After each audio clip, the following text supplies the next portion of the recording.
Hey, Prof. Hey, Yeah, good Jackie, evening. hi. Hi, Prof. Good to see you.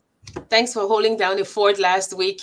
Oh, I well, was really sick with the booster. I was really sick, Prof. and we are glad you are back. You Yeah. know, it's not superlative when you say that women become the light of certain rooms and all that, and that's what you showed the last time. Your absence was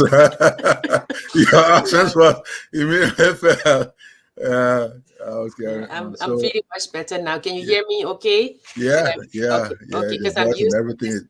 this computer does not have it does not have volume. Yeah. Okay. So okay. So today I know it's been a while. We've been taking maybe I think 3 weeks now to talk Yeah. about Pan-Africanism. We've talked about the beginnings. We've talked about how Pan-Africanism was reconfigured on the ocean before reaching Liberia. Yeah. And I think last week you talked about the tenets and beliefs that Yeah. underpin Pan-Africanism. Yeah. And so we want to Things to continue know. today with that. We want to talk not only about again the tenets and beliefs, but what are the fractures in Pan-Africanism?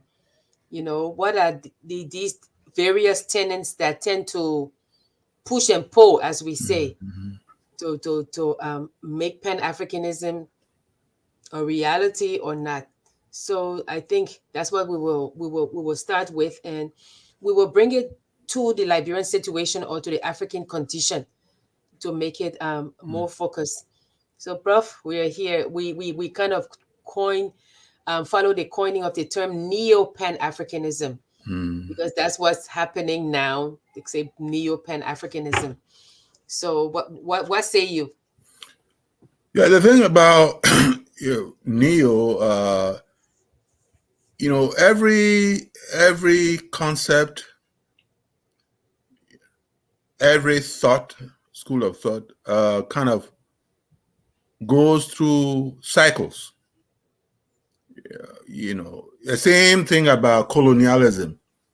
Let's go back there and we talk about Neo-Colonialism. In other words, the generation that wants to repeat, the generation that had seen the worth of colonialism and wants to repeat that. And that's where Neo-Colonialism will come in. Neo-Pan-Africanism. And no, I'm coming. I'm coming. So That's their word. and it's sad that even the worst of things in the past often find their new type of accolades. And that's the thing we want to first look at. I mean, we want to remember as we work our way into new Pan-Africanism. People have certain thoughts, certain beliefs, certain tenets, and found some of them very good and want to kind of keep driving that. Or it may come to a point where there needs to be certain trimmings, so that even though some of those were good in the past, over time, there's need to make a change. And that is where the idea or the concept of the term new Pan-Africanism will come in. So if we will again talk about new Pan-Africanism, we always have to, and it's very much important. It is not a waste of time. It is important for us to then understand the foundation. You get to religion and they talk about fundamentalism and that sort of a thing, going back to the basics and all that. So yes, Neo-Pan-Africanism.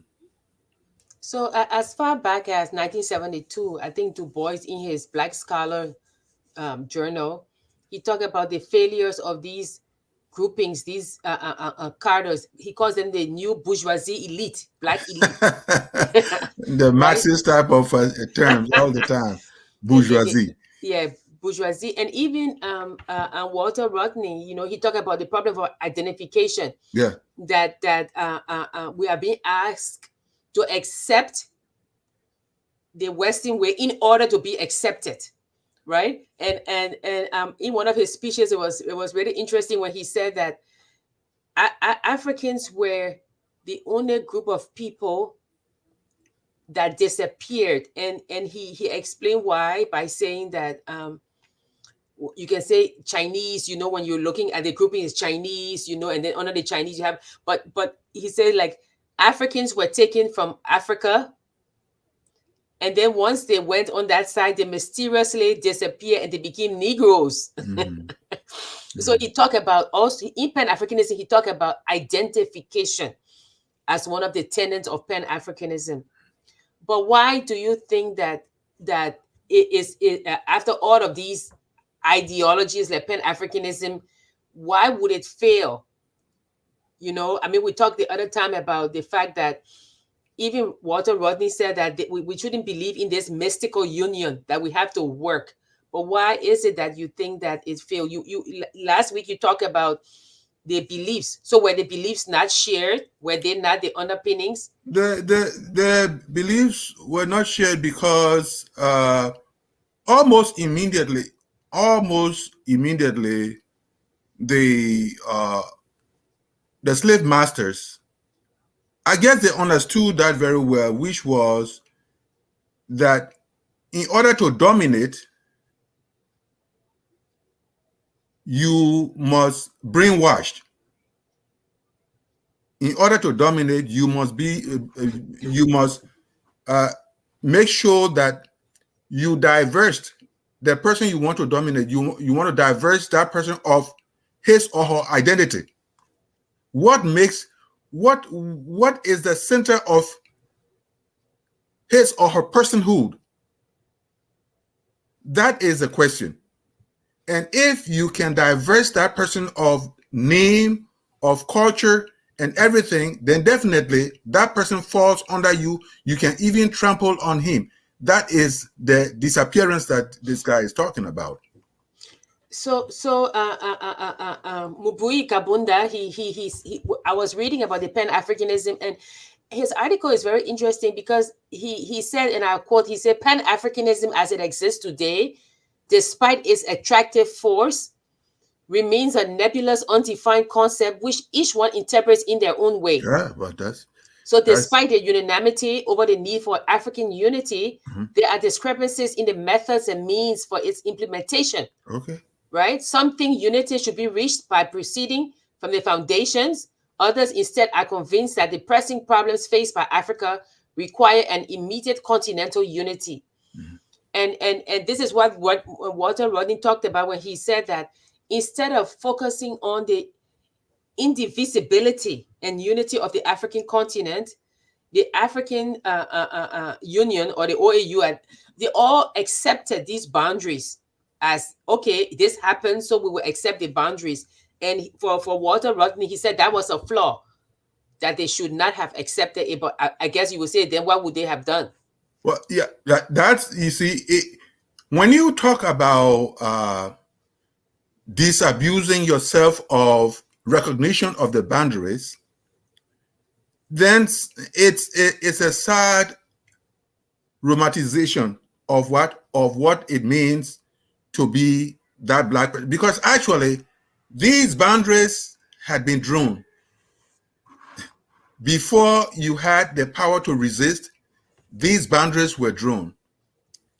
And if you want to dismantle the boundaries, it will lead to war that will never so easily have an end. So within the boundary construct, we have to go beyond that to talk about, first of all, the pigmentation. The pigmentation is one rallying call for unity. We are from Africa. Our color is black, or a variant by virtue of engagements that have been done here and there. So we have to understand that. The other thing is this whole idea of group structure, which has to do with collectivity, which has to do with recognition of the fact that we are from a specific region of this world. An African who is somewhere else is an African by virtue of knowing the source of your evolution. So for me, I see it first as knowing and respecting your personhood. That is the first order of business. Knowing and respecting your personhood. As an African, what is your personhood? You know very well that you are unique in your own self. The other thing has to do with this sense of believing in the importance of a communal, that key word communal, that the fact that we get somewhere and we believe that we are from the same source, therefore we can seek to protect one another. If I am a Black man and I go somewhere else, and the first thing I'm doing is I want to a kind of cuddle to someone who is not like me, and therefore there might be an evil mind of plotting against the other person, then definitely that is not at the heart of Pan-Africanism. So, Prof, so Walter Rodney said that he wants to establish a methodology, right? Uh-huh. So he wants, he's not a soothsayer, but he said he wanted to lay the basis for a scientific analysis. And out of that, all of us collectively could begin to see, right? So, but he also says we must draw a distinction. Who is who in Africa? What are the state structures? Now, if we say that Pan-Africanism was one of unity, whether or not we believe that, right? But it was an ideology of unity. And we are saying that ideology did not hold, that there were differing underneath, right? That fracture it. And now we are trying to create a new, which is a Neo-Pan-Africanism, right? But in this Neo-Pan-Africanism, as Du Bois has mentioned, and Walter Rodney, if you just say, oh, you know what, this unity is based on, as he calls it, the mystical union of race, right? And you don't see other ways of becoming one, it will fracture because not everybody see people. I guess if you see somebody, yes, you're Black, but there must be other things that bind you. As you know, because okay, let's say now you're saying okay, because we're all Black, right? But yes, Eritrea and fighting the Tigrays, right? I mean Ethiopia and Eritrea joined them, you know. So now you have all of these wars being fought. So how can you see the reality on the ground and then say, oh, you know what, we are all unified, we're all Pan-Africanists? So would this new Neo Pan-Africanism not only deal with race, but should also have elements of economics things? Because if you look at it, the new Black elite bourgeoisie, as Du Bois says, those people are not interested in unity. They're interested in where the power lie, you know. So how can we create this new ideology that is supposed to carry us forward? So then, the question should be this thing about unity. Should it be just physical? And that's why I like the word mystical. It's got to be mystical. It's got to be spiritual. Yeah. it's got to be the mind bringing us all together, because actually moving from one environment to the other and having engaged with other people here and there, it is possible that the ecology of needs, the ecology of wants, the ecology of interests may vary as we move from one part of the world to the other. So that which cannot be so easily destroyed, that which is spiritual, has to be at the center of it all. So, because actually, what are these people fighting over there? They are fighting for power. They are fighting who rules whom. Who rules whom.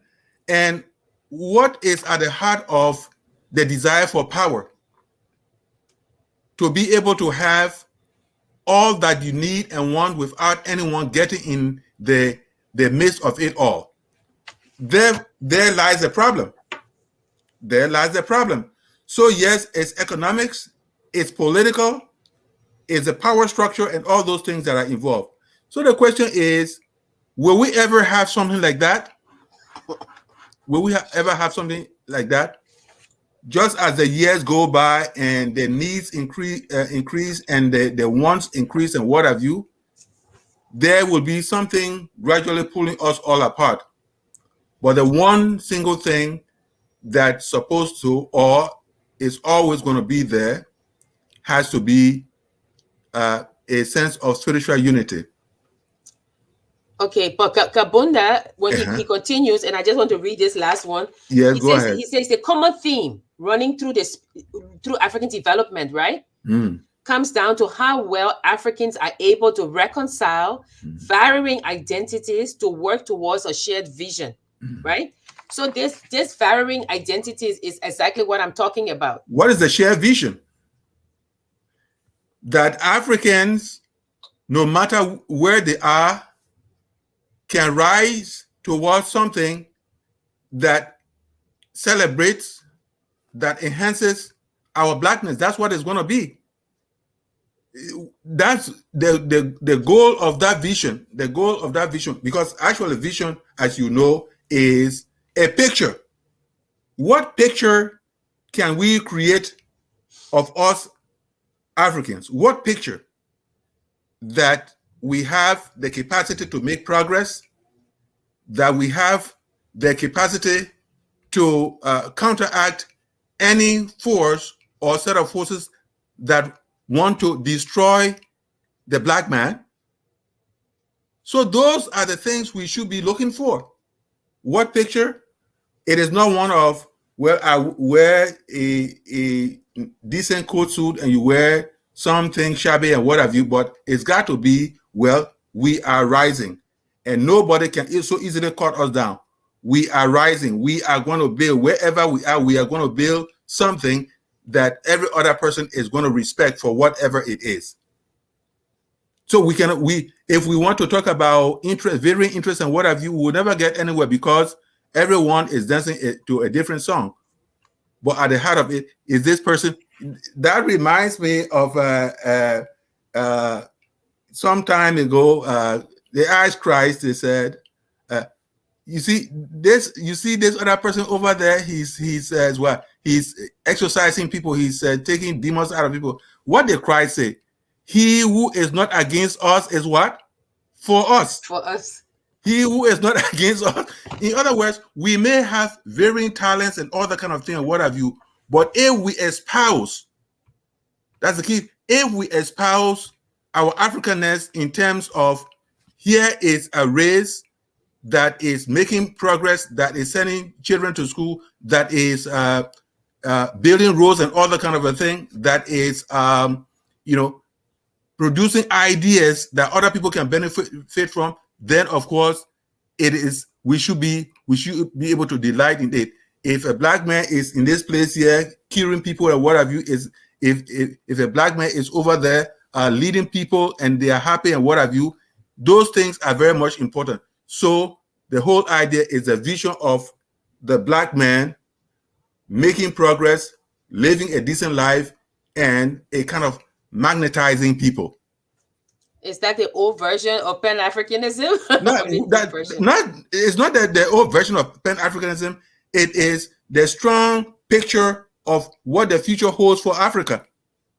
Okay, so Prof, we've been talking about Pan-Africanism for almost 3 weeks now. Yes, This and is our rightly last. so. This is our last week because we're doing the new Pan-Africanism, Neo-Pan-Africanism, and we've the thing is, sometimes I agree with Toni Morrison when she says that, you see, the job of racism is to tire you.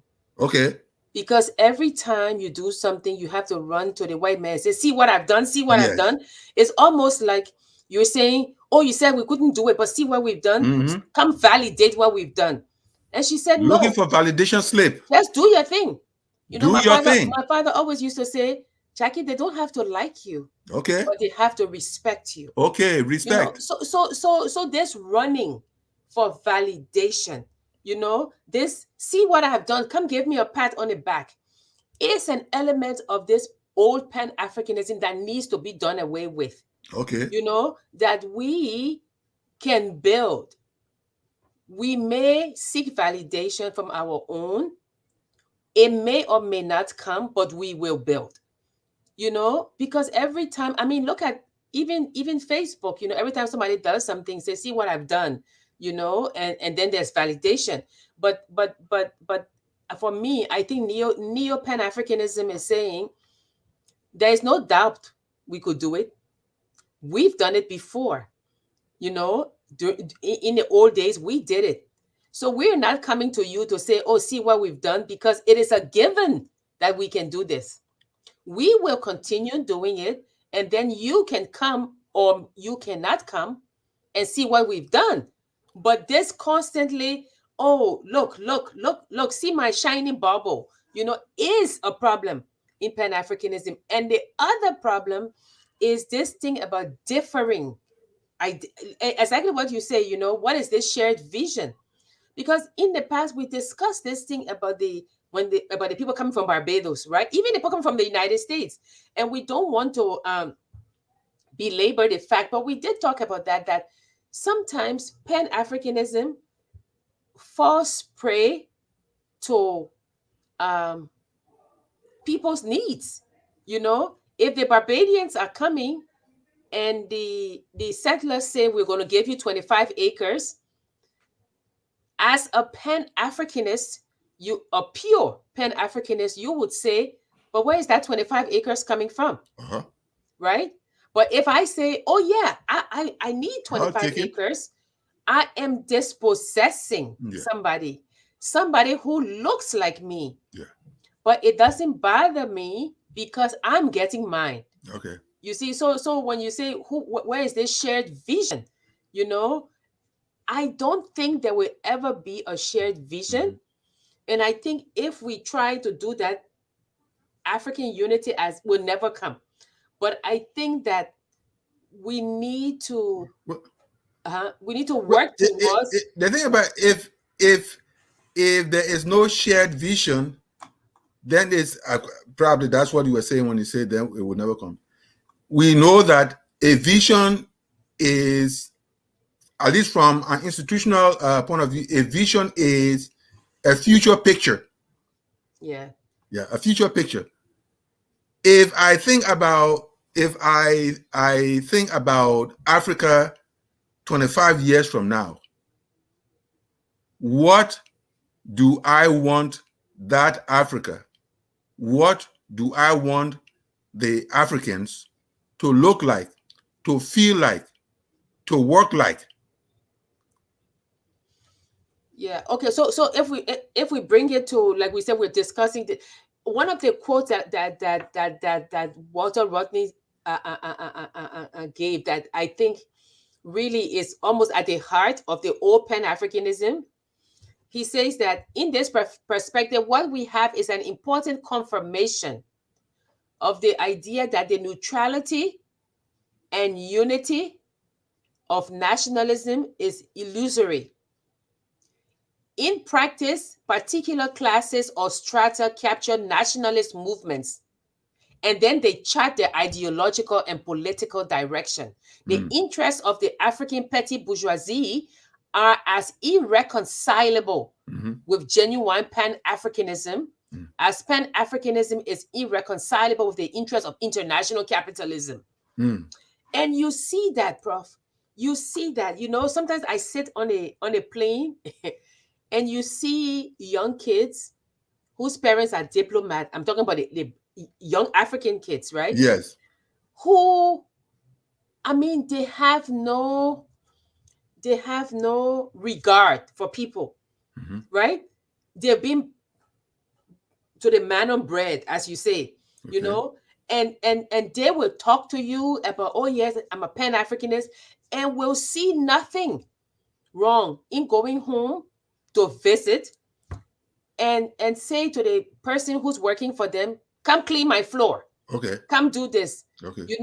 They don't see the contradiction in treating a member of this Pan-African movement as nothing.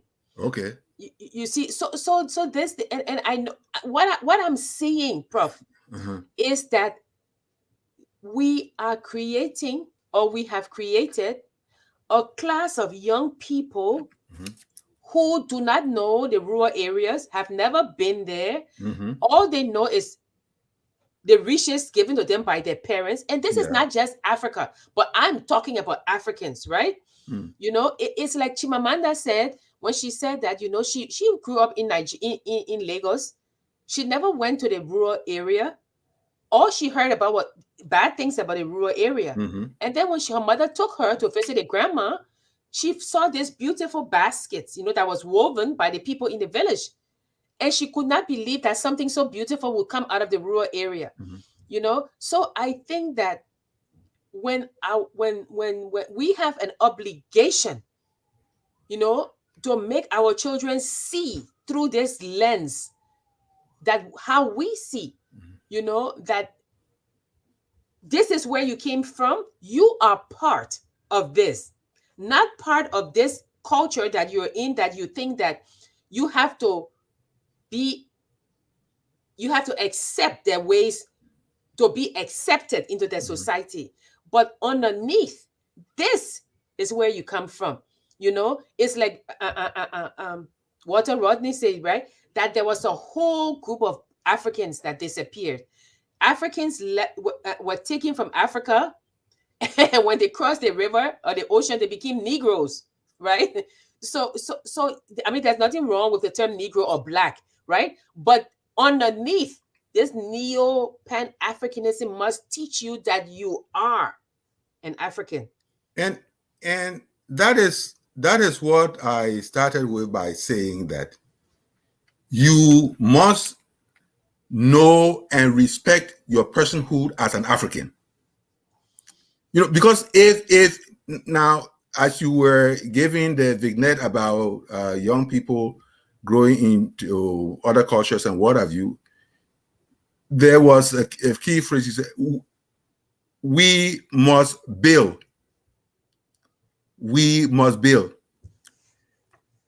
And that building requires hard work.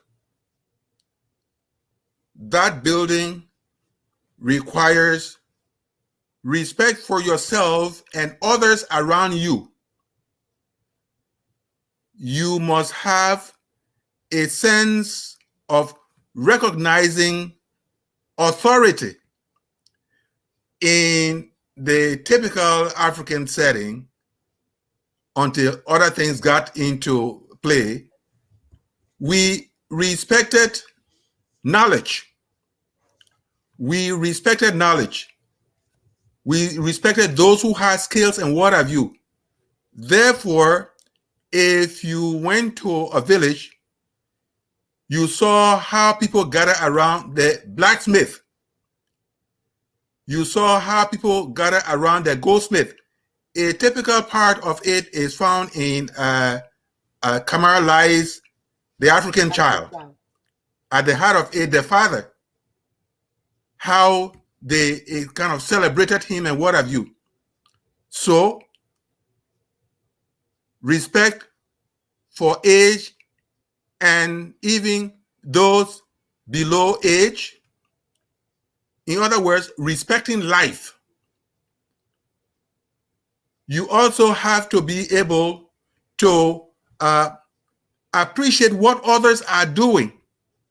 Appreciate what others are doing, and if it is possible, be able to provide some level of support. So it is those things, as I was saying, it is those things that we have. It is the value system that is actually going to be the uniting factor and not the physicality of our being. As you talk about, I am from Sierra Leone, I'm from Liberia, I'm from this. No. But what values do you bring to the table?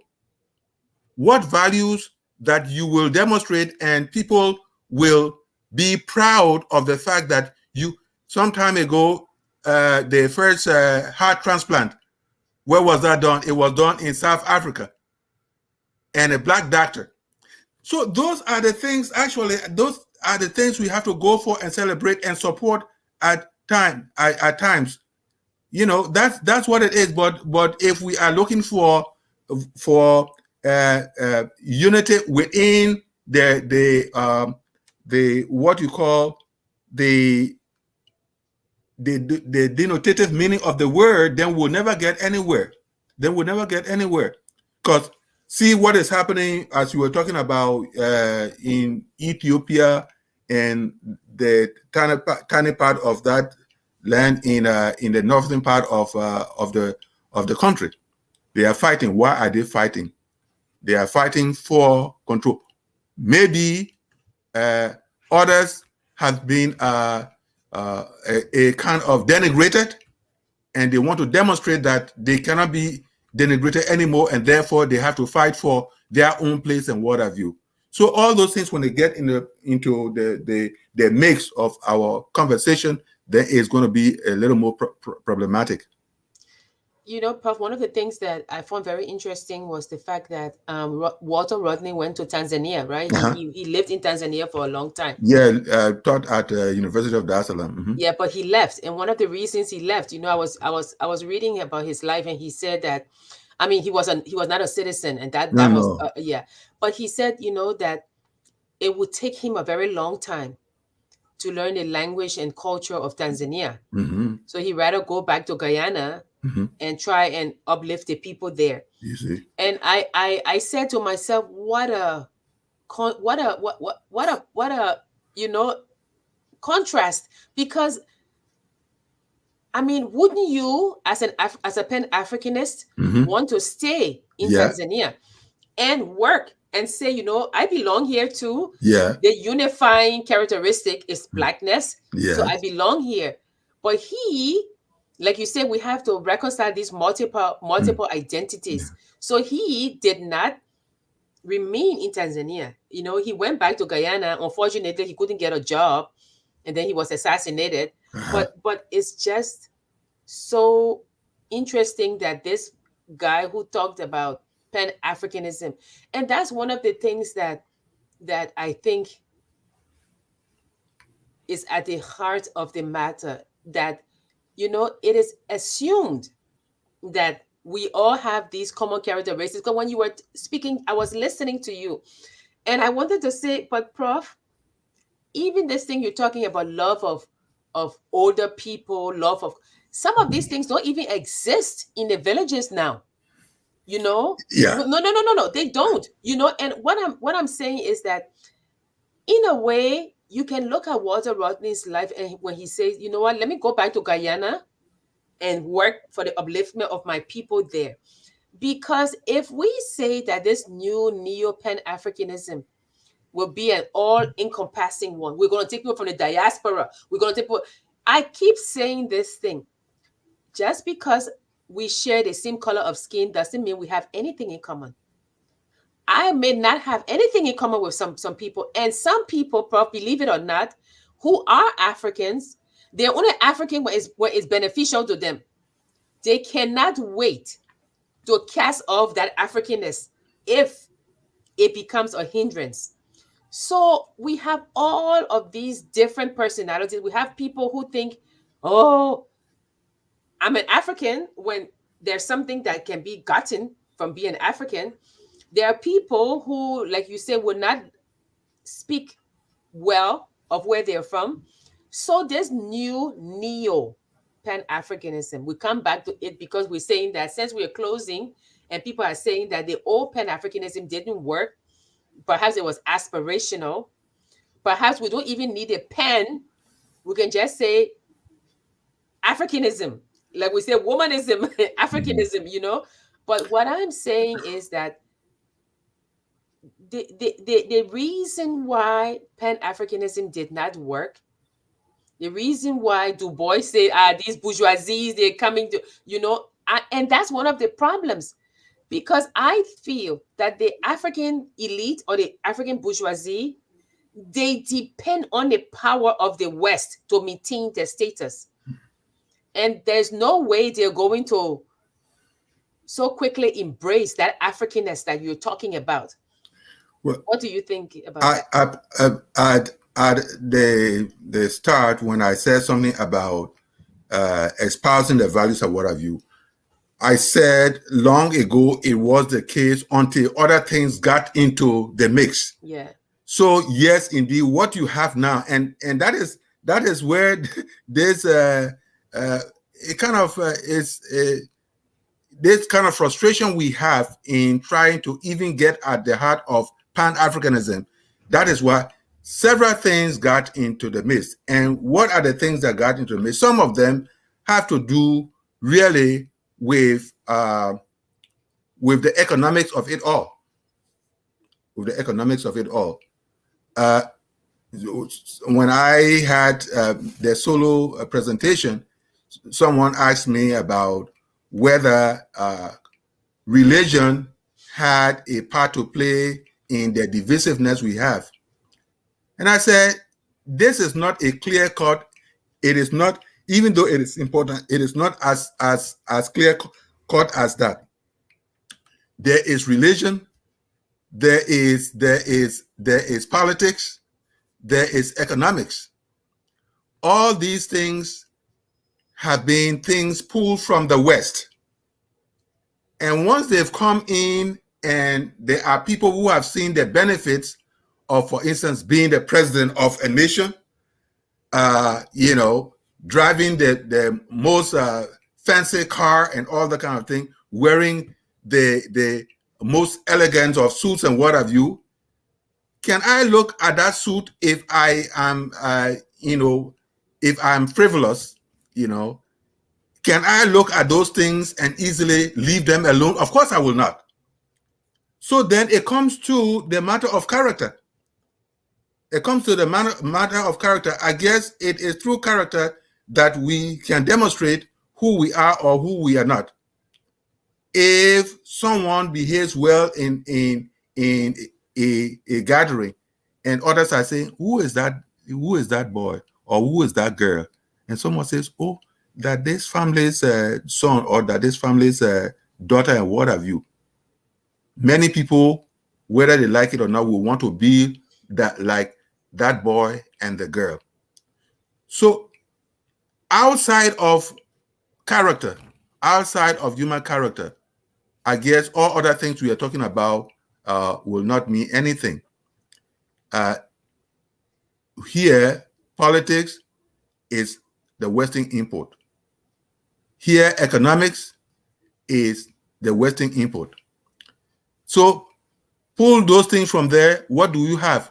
Probably you don't have anything. And if you don't have anything, then definitely what we are talking about, the bourgeoisie, even the very first fellow who is talking about bourgeoisie and what have you, he probably might be super bourgeois. He probably might be super bourgeois. So it's a good thing. It's a good thing when you pull yourself out of it and you think you are what? You are looking at other people. But if you shine the light on yourself, you find that, it's all emptiness. Yeah. So is it that like waiting for Godot, waiting for Godot for giving us the blueprint of Pan-Africanism and what have you. Yeah, he says a petty bourgeoisie class in Africa maintain themselves as a class by fomenting internal divisions and Uh-huh. by dependence on external capitalist power. Uh-huh. And And why do within they the depend? context of And the why do they existing depend nation state. on that? Yeah, they seldom sought to build anything other than tribal power bases, Okay. which means that they seek division and not unity at all levels of Okay. political activity. You see? Okay, Prof, we have talked about this thing. What can we do? So I had a discussion with a student yesterday, and she was talking about Nollywood, right? The Nigerian movies, Mm-hmm. and she was saying that Netflix has come to Nigeria and they are partnering. And then I said to her, but how sustainable is that? I said, because you see, Netflix has come to Nigeria, right? But you're looking now, and some of the movies are becoming sanitized. Mm. So the next thing Netflix will tell you, oh, we want a light skin model. Mm-hmm. Oh, we want a skinny model. Mm-hmm. Oh, we don't want you to have this African food. And then Netflix will begin to dictate. Okay. Because, of course, because of profit, they have to show what the West wants, So I was saying to her that the sustainability issue would be if the Nigerian government gets involved and help these local producers to produce their authentically Nigerian movies. You don't see Bollywood in India trying to fit into Netflix. Netflix goes there, they have their culture, they speak the language, they have subtitles and everything. So those are some of the issues we're saying about this validation, that we always want this validation from the West. It may not be forthcoming, but by God, we'll try to get it, and that is also a flaw of the system. And Yeah.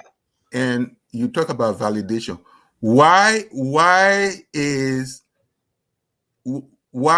the search for the validation slip? Why is the search for the validation slip? At the end of it all is people will flood my camp, and when people flood my camp, they will begin to give me awards from their own perspective. And with the awards, what will come? Rotten money. Money in baskets, money in bags. And that's what it is. That's the economics that we're talking about there.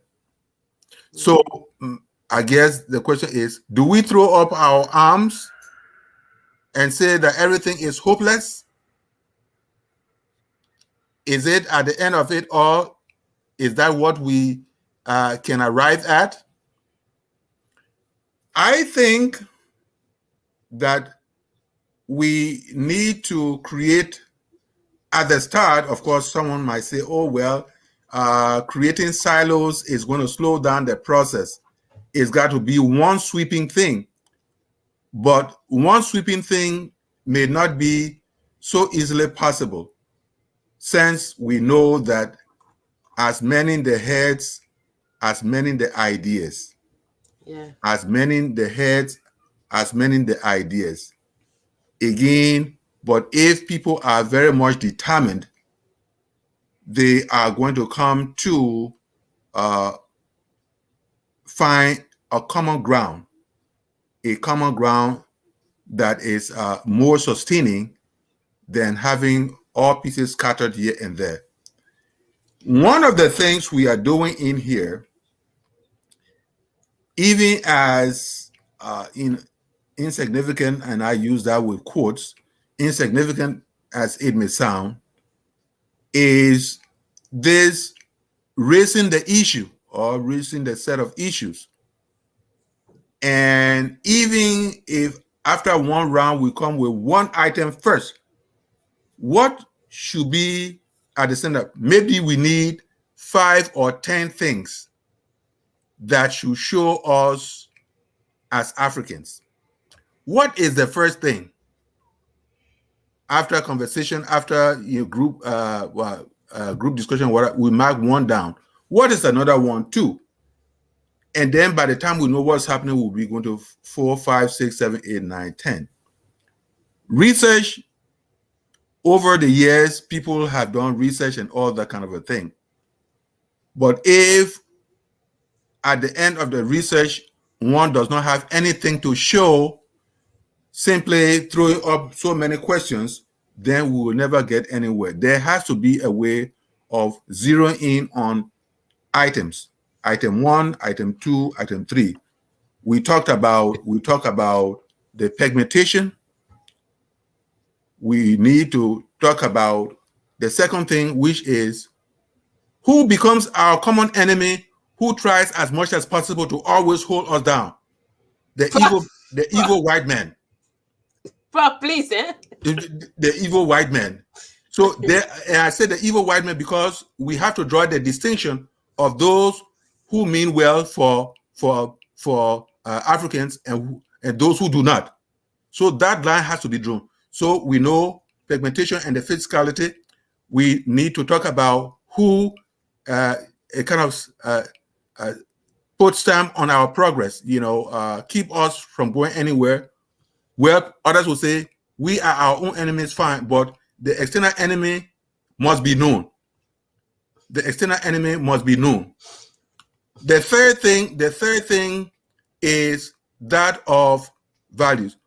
We have to understand that initially, the typical African believed in working together, saw the energy, saw the spark in people working together. Communalism has to be revisited. We espouse an interest in the importance of womanhood. So we begin to list these things so that if somebody out there is not doing that, we can say, well, there's something about Africanism that is lacking in this person.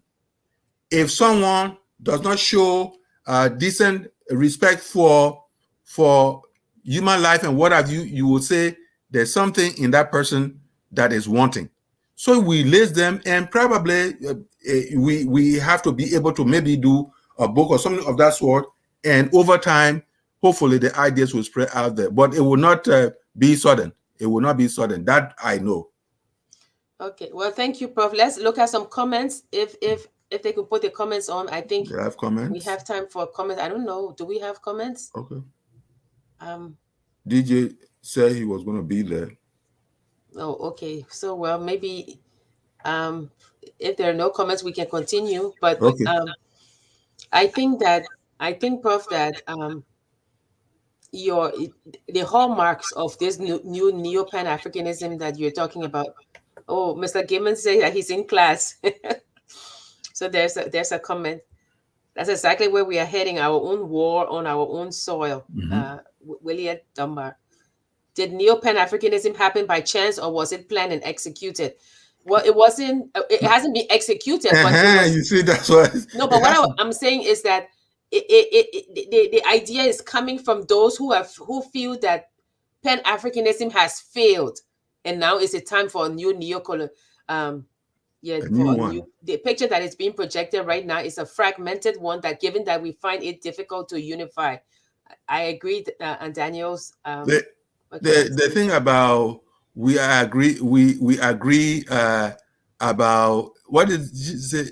We agree. We find it difficult to unify. Oh, we have to find the definition for unify. As I said again, if it is the physicality of it all, then we will never get anywhere. It's got to be something that is something that defies breakage. I'm not sure that there is a sufficient wave for a Neo-Pan-Africanism. I think once we realize that social and economic classes exist irrespective of skin color, we will realize that just because someone is African does not mean they are for Pan-Africanism. They may just aspire to have a Botswana, Namibia, or Rwandese type environment to live. I agree that just because you're Black doesn't mean that you're for Pan-Africanism. Is not an egalitarian system. Do you have any insight on where this thought that Pan-African means no social and economic class? Classicism and social economic classes existed from the beginning of time and was not based on skin color or geographical location. African society has royal courts and subjects and caste systems. Yes, but William, what they're saying is that Pan-Africanism, that's why Du Bois keep talking about this bourgeoisie and elites that have hijacked Pan-Africanism. They were not saying really that there weren't maybe minor structural differences, but that the unifying tenet was skin color. Yeah. I think that's what they're saying. Johnny Johnson says African Union is a joke. Black aristocratic society, black folk is now a toothless lion without teeth in a fraudulent institution today. Oh, he feels strongly about that. They are all Rhodes Scholar, Fulbright scholars, black Quakers, Methodist, Catholic, and Anglicans clones. We can let them lead our ancestors, archangels, Oludimare, Yoruba, Voodoo, traditional African spirituality. I'm assuming things about Netflix without validity. Let's come back to Neo-Africanism discussion. No, I don't think so. I think that whoever pays the drum will determine the music. And if I am a stockholder in Netflix and you're having African movies and the African movies are not profitable, definitely we're going to ask people why they are not watching it. And if they say, oh, you know, I don't understand the accent, we're going to try to find people who speak like the people who have stocks in it. So I don't think so. I'm not assuming. I'm thinking the way a lot of business owners think. To maximize profit, you have to cater to the people who buy the product. Obama has a large investment portfolios in Netflix. They are thieves and cultural grave robbers. Okay, Johnny Johnson. But isn't that the model the colonialists set up when they departed, placing the minority group in charge of the majority, so that minority always needed the colonial powers' assistance to remain in charge, or else risk being overrun by the majority group? Yeah, and those are part of the Neo-Colonialism as we talk about. Okay. Daniel says, not a white man, it's ourselves. You Who's see, considered typical African. Yeah, really, Daniel, you're right. You know, there's no typical African, prof. That's why I said, even in the villages, there are no typical African. what do you mean by typical? You see, there's no typical. You see, these are when we throw the terms. When we throw the terms around, then that's where what does a typical African mean? And if you are saying there's no typical African, then how do you arrive at that? Because, Prof, you were saying that when you go in the villages, you say some of the characteristics, people respect authority, people are communal, things like that. And what I'm saying is that even when you go to the villages today, that thing that you say, oh, you know, these people, they are communal, they are this, that doesn't exist anymore. Well, no. If you let me answer this fellow first. When he says what, I beg to, the assumption that African were who is saying that? Who is saying that African is a human being? So when we are having these conversations here and there, please let's either open our minds or open our ears. To say that an Africans were never corrupt, you cannot say that, and you cannot find that coming out of me when I know by my training and everything that a human being is a human being. So it's not a matter of the fact that Africans were never corrupt or local society were Western until Western influence came in the place there. So we have to really put our things in the right perspective when we are trying to engage in this conversation we are holding here. And you know, Prof, one of the things also is, and let's just take it as is. I don't want you jumping down my throat. You know, they always say that Africans sold other Africans into slavery, right? And let's suspend judgment for once. Let's just say that happened, right?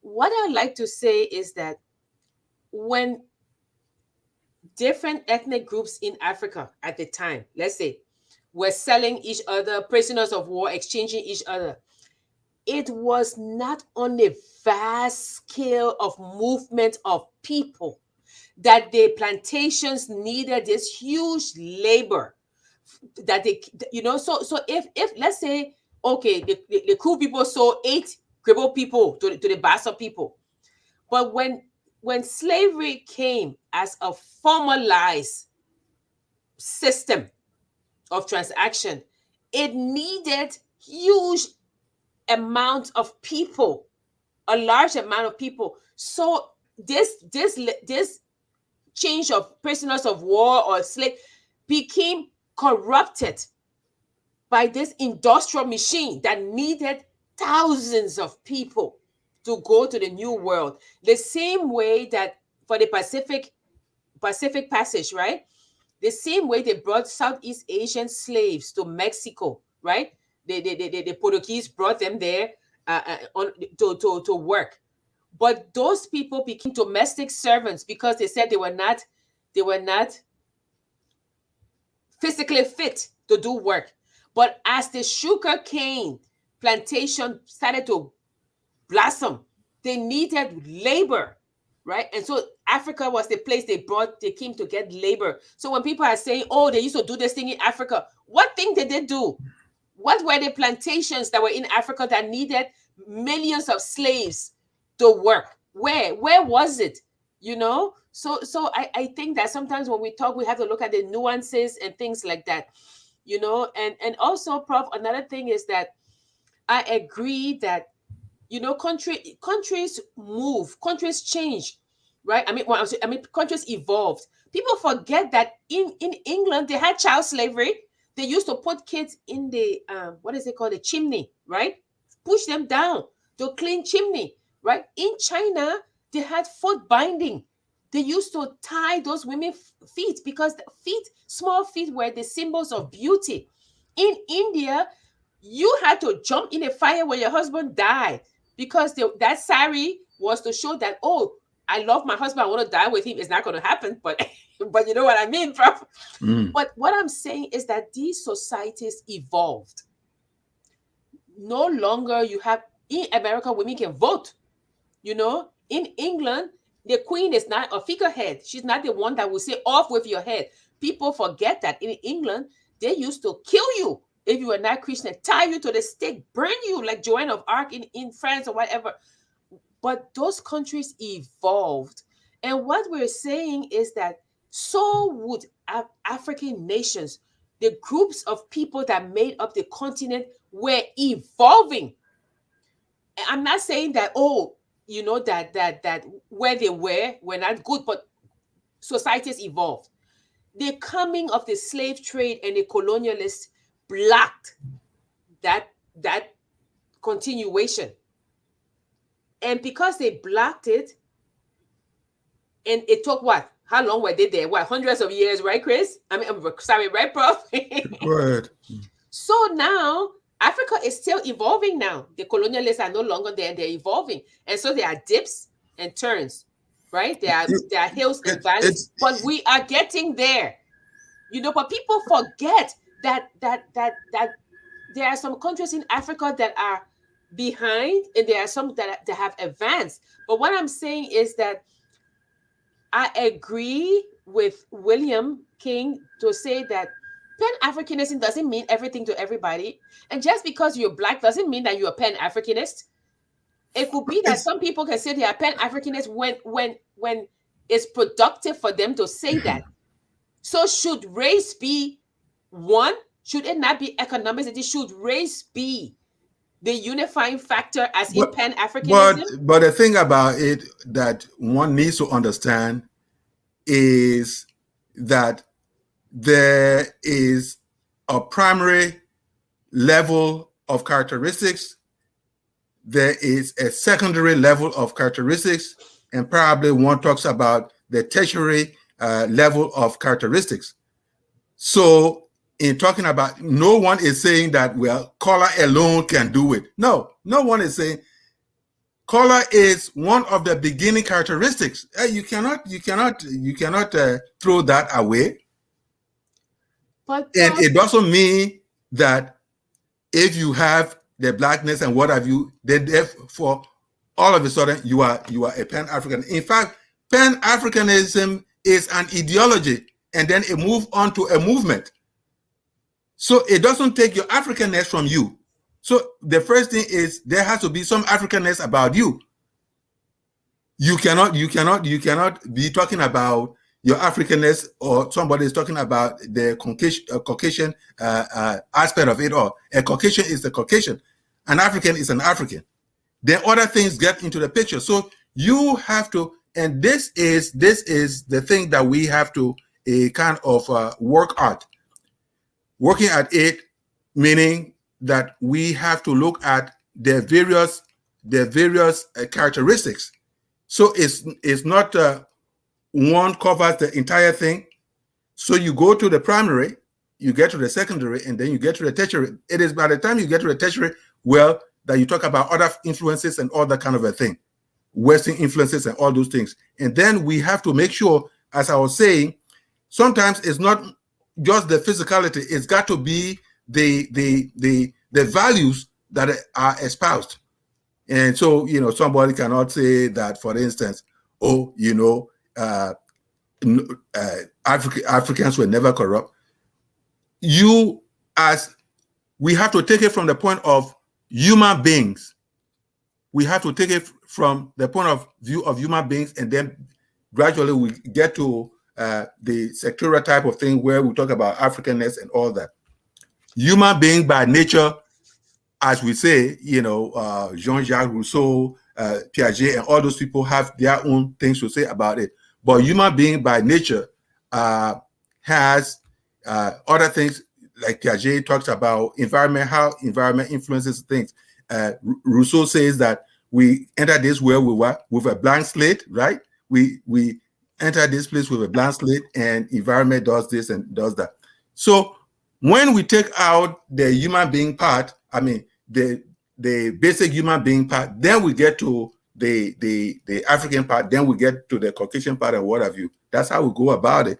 Human beings by nature, given the thing about the voices and forces that impact human beings, we know that human beings are basically corrupt. There are certain things that change the system. So those are the things we begin to talk about. It is not celebrating an African as being this pure, immaculate person. No. But what are the things that have been able to, even instead of enhancing the decency of character, that's being able to corrupt that character? That's what we're talking about. And we have to sit down instead of just speaking here and there about it. I think, Prof, I admire the Asian culture because it seems as if it's impenetrable. You say you say Asian culture is impenetrable. Is that what you say about after you talk about this binding of feet and all that kind of thing? No. I talked about that one, but I say it evolved. When I say it's impenetrable, it is almost like, yes, they are part of the West and not yet a part of it. And when I say that, I'm just saying how intrinsic their cultural and cultural values are to their way of life, is what I'm saying. And I'm always astounded at how strong their culture is. But we come back to this about Neo-Pan-Africanism, because we keep getting caught up in Pan-Africanism when now even those experts who were Pan-Africanists, they're saying that we need Pan-Africanists, we need Neo-Pan-Africanists. I didn't see that. What was it? What did the person say? So what I'm saying, Prof, is that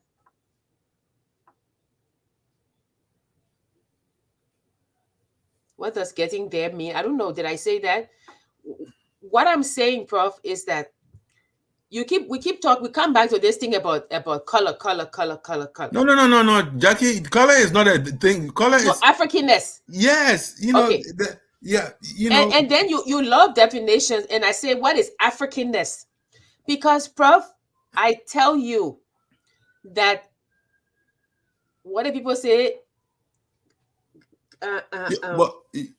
Not all Black people. No, but Jackie, I guess you are kind of getting into the head. You are getting into the mind of that, because Africanness is not the color. I'm saying that you have primary, you have secondary, and you have tertiary characteristics. And the first one is color. And I'm saying it's about the physicality. You talk about color is part of it, and what? I was sturdy built. The physical structure of an African. So you have the color, you have the sturdy nature that weathers every storm and what have you. That's part of the Africanness. So it's not just one thing. It's not just color, because you can even have mixed color and what have you. Those things. What do you say to them? Do you say that they are not African because of X, Y, Z? So what do you say to the people from Egypt? Are they not Africans? This is what I'm saying. But they're sturdy, sturdy. They are built that can withstand almost any painful condition or what have you is there. So slim Africans are not Africans? What do you call slim Africans? You say sturdy. Yeah. The build of this person sturdy. What does sturdy mean? For instance, is it fat, being fat or what have you, Jackie? Is it not a almost like a steel type of structure? Is it fatness? No, of course not. But Prof, I think I say if we're going to define this new Neo-Pan-Africanism, right? I would say drop the pan, because pan is for the whole world. So you're getting all of these from the diaspora as well. And just call it Africanism. And then you focus on economics, right? A rising tide lifts all boats, right? Focus on economics as well. Because look, we have the African Renaissance, right? Thabo Mbeki brought the African Renaissance. Where is it? It died a natural death. What was it? It was the rising of Africa. Africa rising, Renaissance. Rising within the context of what? Oh, in the context of Africa. You see, so again, it's a discussion, and as I made my point, it has to do with characteristics, and those characteristics cannot be put into one capsule. It cannot be put into one capsule. You have to find out, or we have to agree to a certain extent, what might the primary characteristics be, what might the secondary be. Okay, but Prof, you talking about characteristic. Okay, let's talk about the genotype, right? Yeah. So the environment. So if the person is Black, and let's say they're brought up in the United States and they didn't have to lift things, so they are not sturdy, would they not be considered African? But what you are doing over there is just picking one or picking two, and that's what you're running with. So that list has to be done, Jackie. That list has to be done. Okay, Prof. Okay. That list has to be done. That's what I'm saying. Okay. So we cannot, in other words, even the spirituality as we are talking about, which has to do with our belief.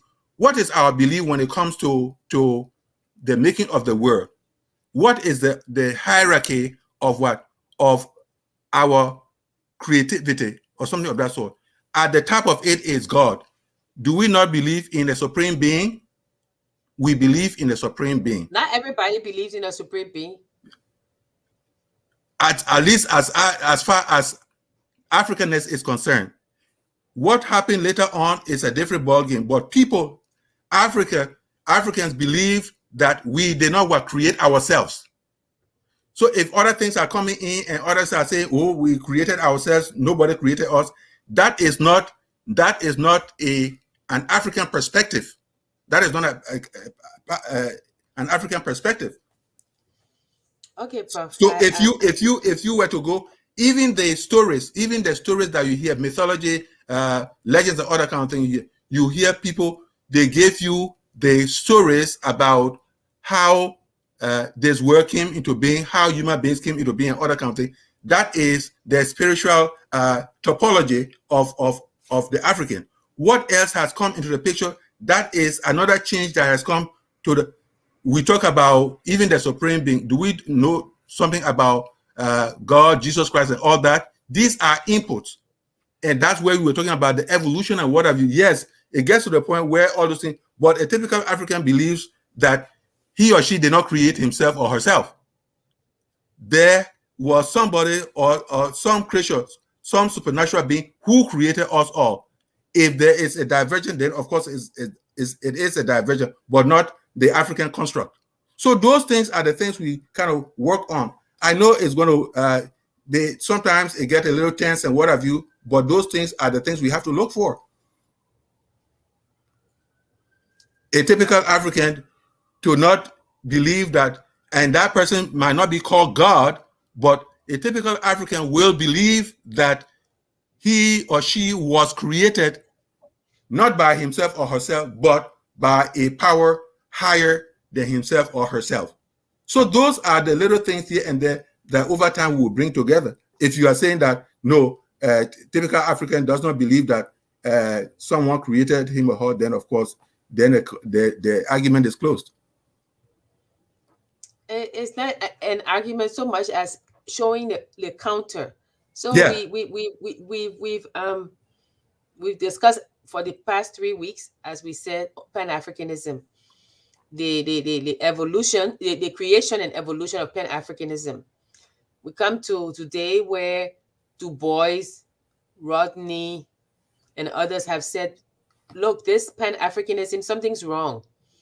You know, there needs to be a reassessment of this Pan-Africanism, because obviously it's not fulfilling what it should be fulfilling. What right? should be fulfilling? Unity, bringing people together. They said that we need something else. Du Bois says that the reason why Pan-Africanism doesn't work is because of these new African bourgeoisie elite who have come in, and for them, it's better for them to align themselves to capitalism than to the people. So Pan-Africanism is not working. Walter Rodney says that giving up the idea of these fictional boundaries, right, at the Berlin Conference when they carved off Africa, and these African leaders are saying we should accept these boundaries. Therefore, the indivisibility and strength and in unity is no longer there because of these people. So now we need something else, right? So the other people came up with the phrase Neo-Pan-Africanism. So since they said that Pan-Africanism was a vague idea, it was unclear, it meant different things to different people. What is it that we're going to use? Neo-Pan-Africanism. What is Neo-Pan-Africanism? Is what we've been trying to define. You said the characteristics, the skin color, the attributes, physical attributes, characteristics, and cultural values. I've been trying to play the devil advocate to say that these things that we call cultural values are not homogeneous to Black societies, to Black people. Black people have different values. So when we're saying Neo-Pan-Africanism, we should say Neo-Pan-Africanism on the African continent, because those cultural values that you're talking about may not be inherent in the people in Canada, the Black people in Canada, or the Black people in Australia. Let me just finish, Prof. Or the Black people in Australia. So this Neo-Pan-Africanism that we're talking about, what is it that is going to bring us together? I am saying, with all the rigmarole that we go, I'm saying that, number one, since we also already talk about the class structure, I would say economics. We have the Africa Free Trade, Continental Free Trade Agreement. We have all of these things. Economics will make us, I don't say we will ever be 100% united. Even people in families in their homes are not 100% together. But it will sort of bring us together, because, Prof, you can just look at Africa and see the different characteristics. Like when you the railway system for the French is different from the railway system for the British. So if you have goods on a railway coming from Zimbabwe, and let's say another country next to Zimbabwe is a French colony or was a French colony, you will have to unload those goods. And then because the railway tracks were different. So all of those things show us how there are multiplicities of problems that we are facing.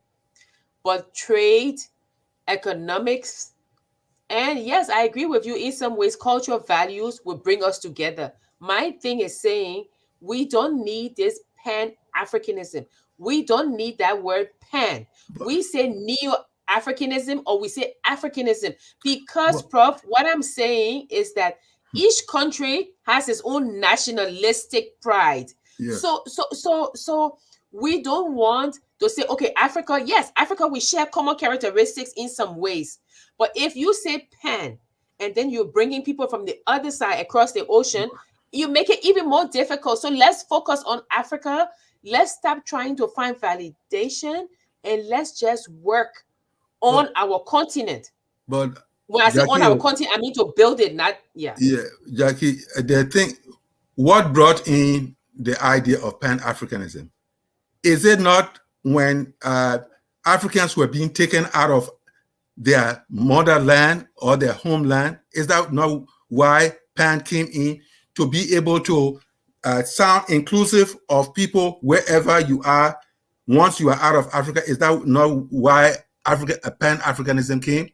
It didn't come when they were leaving. It came when they were freed and wanted to come back. You say, what? No, but the thing about Pan-Africanism is to be able to incorporate Africans in the diaspora. That's where it is.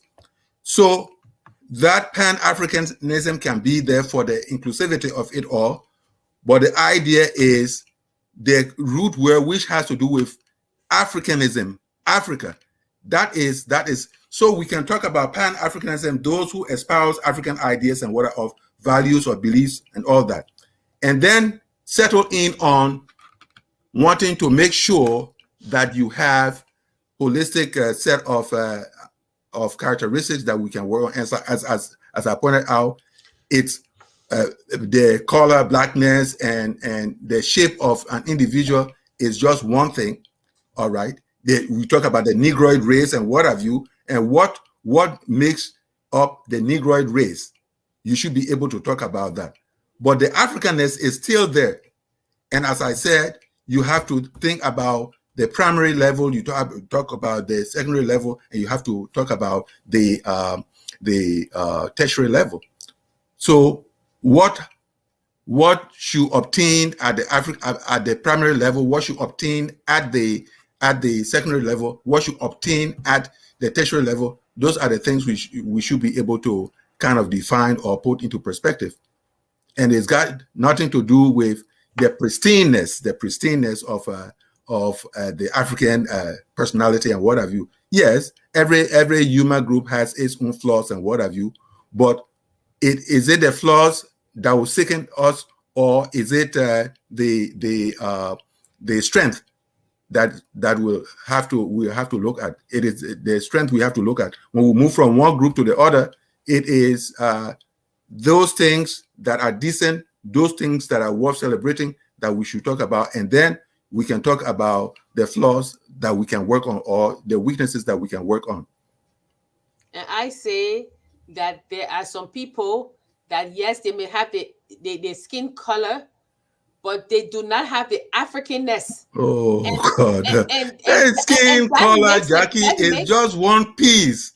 Jackie, one skin color is just one piece. But if you want to just tie everything around, then of course I can't even be part of that kind of conversation, because actually I know very well that the color is not all to it. No problem. You don't understand. I'm saying, okay, yes. Let's say somebody is in the United States. Let's put it right. They're in the United States, a black person, right? They've never been to Africa. They're not interested in this Africanness because to them, they're Americans. Yes, they happen to be black, but they are American.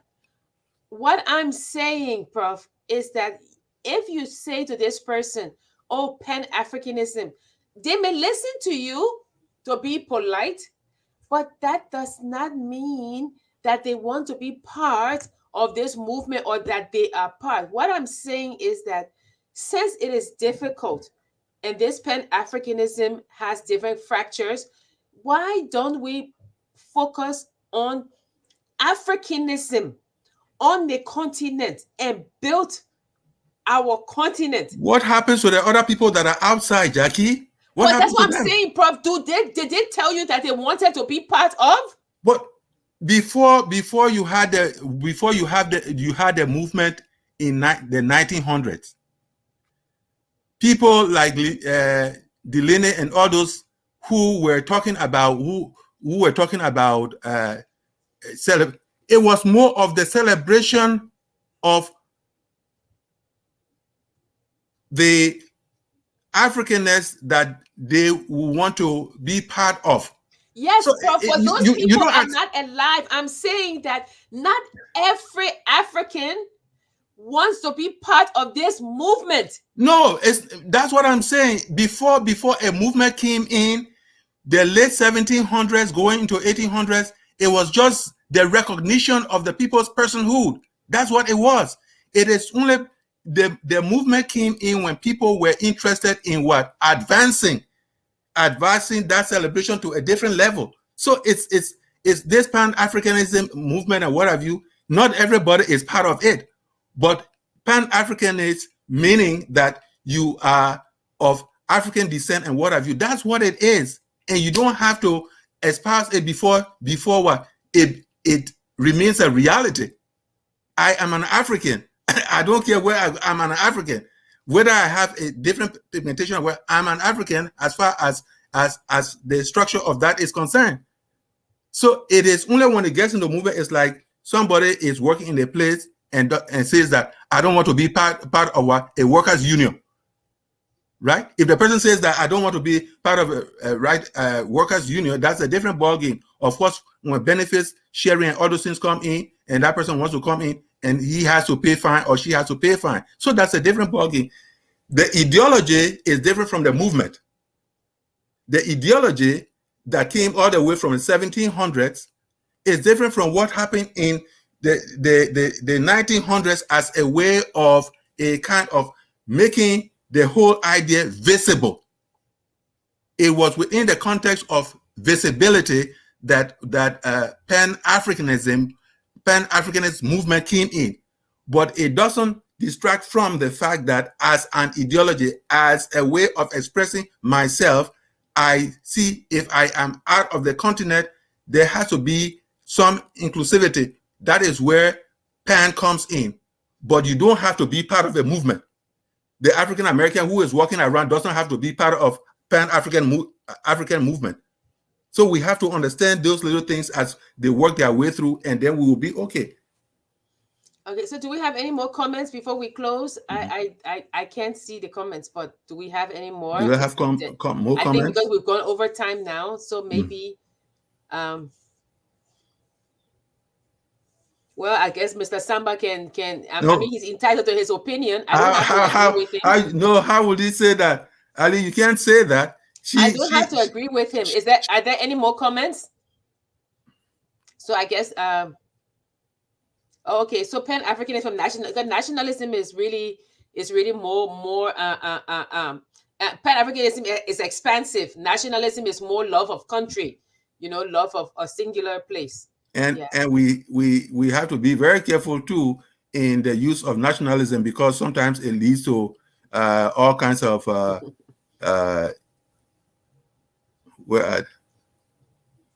I agree with you, Sam, that they haven't been helpful in the past. But we want to thank you all for staying with us. I know we're sorry we went over time. We were getting into a heated argument. Mr. Gaiman said, was Pan-Africanism realistic? Prof, I will let you answer that in your last comments. If you talk about Pan-Africanism as an idea, it meant bringing all people of the Black race together or recognizing their existence. You can talk about that. But beyond that, probably it may not hold, especially when it comes to the point of movement, which is more of a club type of thing. No, Pan-Africanism cannot be a club type of thing. If we understand it in that context, then definitely we will say that it was not necessary. But the whole idea of being expressive, the whole idea of paying attention to the relevance of the Black man, that was kind of relevant. Okay, so those are your final comments. Oh no, well, I was answering that, but the thing about if it is matter of final comments, I think conversations are very good. Sometimes they get heated, but at a quiet time, at a quiet time, one needs to kind of go through some of these things by himself or herself and find that the conversations are very useful. Maybe some new ideas are going to kind of pop up, and they are going to be kind of redemptive in terms of making sure that we have that vision that we all someday will find beneficial. Yeah, we want to thank you all for joining us. We've always said on this show that this is a journey, and we thank you for always coming on a journey with us. Prof and I, we do agree and disagree. Yeah. So and it's necessary. like he said, it is a good thing because we don't have to always agree, and we don't always have to disagree. We thank you for joining us. We ask you to join us next week. We will have a very interesting conversation, and Prof and I will put the poster up so you can join us and you can share it. We want to thank you again. We want to say keep safe. We know with this new virus, everybody's shaky. My plane is canceled to Liberia, Prof. It will come back. I want to die. But we hope that things get back to normal very soon. We ask you to take your vaccination, mask up. Take your booster. Take your booster. And take Advil right after you take your booster. And don't be like me. I was laid up for 4 days. I couldn't move, Prof. I couldn't move. Yeah. I was so sick. Sometimes it's good that way, so that the body rests and picks up. Yeah. So tell your loved ones to mask up. And as we always end by saying, lift Liberia up. Always pray for our country and help us to move our country forward. We thank you. We see you next week. And whether you're a Pan-Africanist, I know, whether you're a Neo-Pan-Africanist, whether you're an African who don't really care about Africa, no, whether you are an African who is searching for roots, William King, Sam Wallow, Francis Wilson, A. Daniels, Aliyu Samba, Willie Dillon, all of you, thank you for joining us. And remember, we are all Liberians, and we will hold our country up. Thank you. We are Liberians. Liberia is our home. Liberian people.